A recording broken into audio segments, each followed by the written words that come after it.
तपोबल अथवा जो योगबल है, कैसे ज़्यादा से ज़्यादा मात्रा में हम इकट्ठा कर सकते हैं, अर्जित कर सकते हैं। तपोबल या योगबल में क्या डिफरेंट होता है, क्या अंतर होता है, इसे भी हमने अपने पिछले वीडियो में बताया हुआ था। यहाँ पे सबसे महत्वपूर्ण होता है कि जो साधक होते हैं वो ये नहीं समझ पाते हैं कि ठीक है, आप योगबल या तपोबल कैसे एकत्रित करते हैं, अर्जित करते हैं। कुछ विशेष गोपनीय मंत्र होते हैं, कुछ विशेष गोपनीय रीतियां होती हैं जिनको कि गुरु और शिष्य परंपरा में ही आगे बढ़ाया जा सकता है। तो यहाँ पे जो गोपनीय चीजें हैं उनको तो मैं सार्वजनिक मैंने नहीं किया है। हम यहाँ पे आपको बताएंगे योगबल या तपोबल, दोनों की मैं बात कर रहा हूँ कि ज्यादा से ज्यादा मात्रा में योगबल या तपोबल के साधकों का क्षय कैसे हो जाता है, घट कैसे जाता है, जिसे बोला जाता है साधना का गिर जाना, या जिसे बोला जाता है कि साधना खंडित हो जाना, या जिसे बोला जाता है कि पहले तो बहुत अच्छे अच्छे अनुभव आते थे, बहुत अच्छी अच्छी अनुभूतियां होती थी, पर कुछ समय होने के बाद में ना तो अनुभव आते हैं और ना ही अनुभूतियां होती। यहाँ पे मैं हर एक साधना की बात कर रहा हूँ, मैं किसी एक विशेष साधना की बात नहीं कर रहा हूँ। मैं यहाँ पे आप किसी भी प्रकार की अगर कोई साधना करते हैं और उसमें आपका तपोबल या योगबल अगर उसमें आपका घट जाता है, आपका क्षय हो जाता है या फिर खंडित हो जाती है, तो फिर ऐसी स्थिति में जो लय खंडित हुई आपके साधना की या फिर आपको आपके तपोबल का, उसमें किस प्रकार से आप उसको एकत्रित कर सकते हैं, फिर आगे की साधना आपको कैसे करनी चाहिए। तो आपको यहाँ पे समझना होगा किस प्रकार से आप साधना को आगे बढ़ाएं। तो सबसे पहले तो मैं आपको बता दूं, ये जो सावधानियां हैं, ये सावधानियां किसी भी साधना के लिए जरूरी है, किसी एक साधना के लिए मैं नहीं बता रहा हूँ। वैसे विशेषतः यहाँ पे हम कुंडलिनी साधना की ही बात कर रहे हैं, अन्य साधनाएं भी उसी से संबंधित होती है।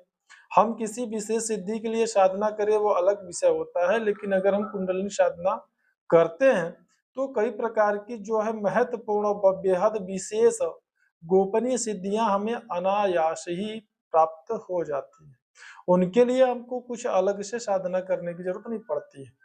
तो यहाँ पे आप समझिएगा कि अगर आप साधना कर रहे हैं, साधना के समय में अगर किसी भी तरीके से आपका ब्रह्मचर्य खंडित होता है, वो कारण चाहे जो रहा हो, तो ऐसी दशा में आपका योगबल या तपोबल का जो लय है वो उसका क्षय होता है। ऐसी दशा में हो सकता है कि आपका जो अनुभव आता हो, आपके जो अनुभूतियां होती हो, वो अनुभव या अनुभूतियां न आए।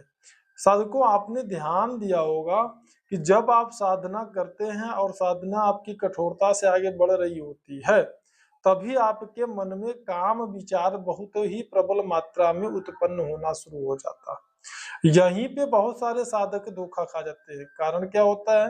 कारण होता है कि उनके पास में ऐसा गुरु या मार्गदर्शक नहीं होता है जिनसे कि वो कॉल करके, फोन करके, मिल करके किसी भी प्रकार से उनके समक्ष अपनी समस्या को रख सकें और उस समस्या का समाधान प्राप्त कर सके। तो ऐसी दशा में वो समझ नहीं पाते हैं।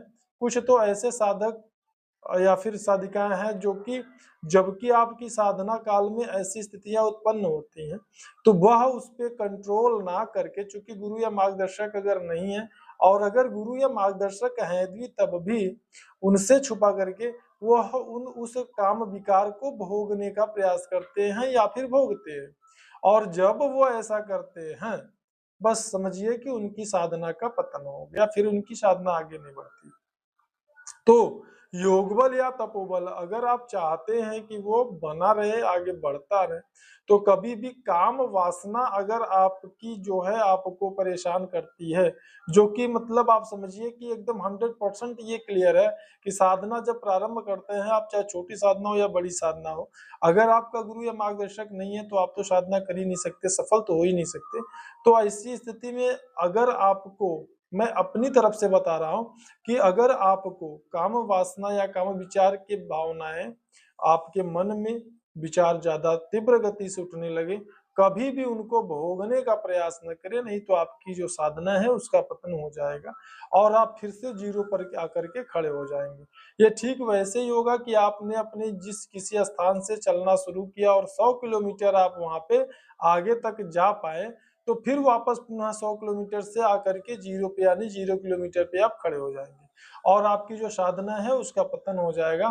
तो कभी भी साधना काल में अगर आप चाहते हैं आपका जो तपोबल है वो नष्ट ना हो, खर्च ना हो, योग बल आपका नष्ट ना हो, खर्च ना हो, उसका क्षय ना हो, तो सबसे बड़ा दुश्मन योग बल या तपोबल का होता है तो वो होता है काम विचार। ठीक है, पहला। दूसरा, अगर आपका तपोबल या योग बल आप चाहते हैं कि वो नष्ट ना हो, तो ऐसी दशा में हमेशा एक बात का आपको ध्यान रखना है, किसी के प्रति आपको अपने मन में ईर्ष्या द्वेष नहीं रखना है। अगर हम आपको यहाँ पे उदाहरण देकर के समझाएं तो मान लीजिए कि आप किसी विशेष स्तोत्र, विशेष चालीसा का आप पाठ कर रहे हैं, ठीक है। मान लीजिए कि आप बजरंग बाण का विशेष विधि से गुरु के द्वारा दिए गए विधि के साथ में आप अपने बजरंग बाण का पाठ कर रहे हैं। किसी व्यक्ति विशेष के विषय मन में उसके प्रति आपके द्वेष अगर रहता है, आप ईर्ष्या द्वेष रखते हैं, तो एक समय आएगा कि वो अपने आप बजरंग बाण का प्रयोग उस व्यक्ति पर हो जाएगा। ये परम सत्य है, जो लोग करते होंगे मेरी बात वो अगर सुनेंगे तो उनको समझ में आ जाएगी। उसके ऊपर बजरंग बाण का अनुसंधान आपको करने की जरूरत नहीं पड़ेगी। अगर ईर्ष्या आप करते हैं तो निश्चित रूप से बजरंग बाण का उसके ऊपर जो है विशेष प्रभाव पड़ जाएगा।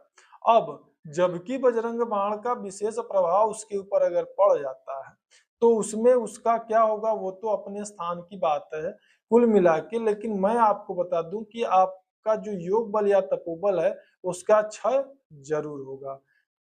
इसलिए साधकों को ये सलाह दिया जाता है कि कभी भी साधना काल में या जो भी साधक साधना कर रहे हैं उनको कभी भी अपने मन में कोई ईर्ष्या द्वेष नहीं रखना चाहिए। यही कारण है कि हमारे जो साधक हैं उनको जब मैं कोई साधना देता भी हूँ तो पहले मैं उनको भली भांति पहले समझ लेता हूँ, जांच परख कर लेता हूँ, उसके बाद उन्हें मैं कोई साधना देता हूँ। क्योंकि अगर आप साधना किसी को भी ऐसे दे देते हैं तो निश्चित रूप से उसका वो दुरुपयोग कर सकते हैं, निश्चित रूप से उसका वो किसी का नुकसान कर सकते हैं। तीसरा कारण, ये तो दो मैंने बताया, तीसरा योगबल या तपोबल को नष्ट करने का ये तीसरा कारण क्या है कि आपका तपोबल या योगबल नष्ट करने का तीसरा कारण है कि अगर आप मान लीजिए साधना आप कर रहे हो, गुरु से आपने नहीं पूछा, किसी को किसी भी प्रकार की समस्या है, आपके जो परिजन हैं, आपके जो संबंधी हैं, आपके जो रिलेटिव्स हैं, अगर उनको किसी प्रकार की समस्या है, मान लीजिए चाहे उनका कर्मों से संबंधित हो या फिर तंत्र मंत्र से संबंधित हो, कर्म के हिसाब से ही सब प्रकृति में व्यक्ति के साथ में अच्छा या बुरा होता है, यही परम सत्य है।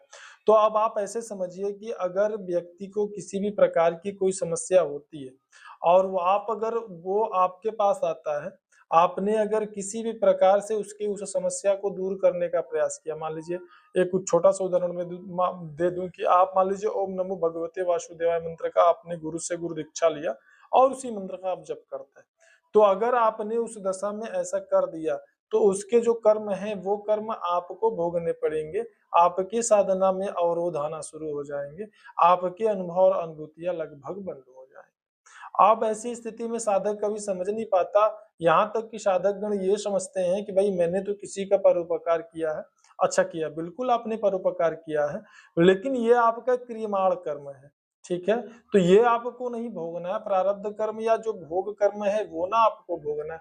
तो प्रेजेंट टाइम में भोग कर्म आपने जिसका दूर किया, जिसके भोग कर्म में आपने हस्तक्षेप किया, अपने योग बल से उसको उस कर्म से भोगने से मुक्त कर दिया, तो अब उस कर्म को प्रकृति के विधानांतर्गत आपको भोगना है और आप भोगेंगे। तो वो सारी समस्याएं उसकी खत्म तो हो जाएंगी, लेकिन आपकी साधना में अवरोध आ जाएगा और आपकी साधना रुक जैसी जाएगी। तो इसलिए यह भी किसी साधक को नहीं करना चाहिए। तो ये 3-4 बिंदु जो हमने आपको बताया, इस प्रकार से आपका योगबल या तपोबल का क्षय होता है।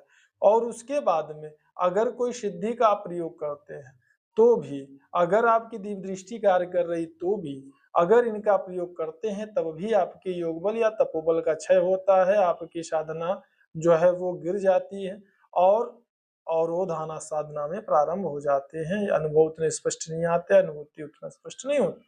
तो ये सारी चीजें हैं जो कि मैंने आपको बताया कि अगर योगबल और तपोबल को आप अपने सुरक्षित रखना चाहते हैं तो इन क्रियाओं को ना करें, क्योंकि अगर ऐसी क्रियाएं आप करते हैं तो निश्चित रूप से आपको नुकसान होगा, इसमें कोई संदेह नहीं है। कुछ भी करने से पहले अपने गुरु से आप एक बार जरूर जो है स्पष्ट कर ले कि गुरुदेव क्या ये चीज मैं करूं या ना करूं। तो यहाँ पे इस वीडियो में सिर्फ इतना है। अगर कोई प्रश्न आप करना चाहते हैं, कुछ पूछना चाहते हैं, गुरु दीक्षा लेना चाहते हैं, किसी साधना को करना चाहते हैं या अथवा साधना से संबंधित जानकारी चाहते हैं, तो आप हमें संपर्क कर सकते हैं, हमें कमेंट बॉक्स में कमेंट कर सकते हैं। जरूरत समझ में आई, अगर हमें लगा कि हमें आपसे संपर्क करना चाहिए तो हम अपने माध्यम से आपसे संपर्क कर लेंगे। तो ये आपको ध्यान देना है कि कभी भी गुरु या मार्गदर्शक से कोई भी क्रिया करने से पहले आपको एक बार पूछना जरूर है। इस वीडियो में सिर्फ इतना है। अगर जानकारी अच्छा लगा हो तो और लोगों को भी शेयर करिए, ज्यादा से ज्यादा लोगों को शेयर करिए। जानकारी अगर आपको पसंद आई हो तो इसको लाइक भी करिए, और चैनल पे पहली बार है तो सब्सक्राइब करिए। मिलते हैं किसी अगली जानकारी में, तब तक के लिए जय माता दी, जय भोलेनाथ।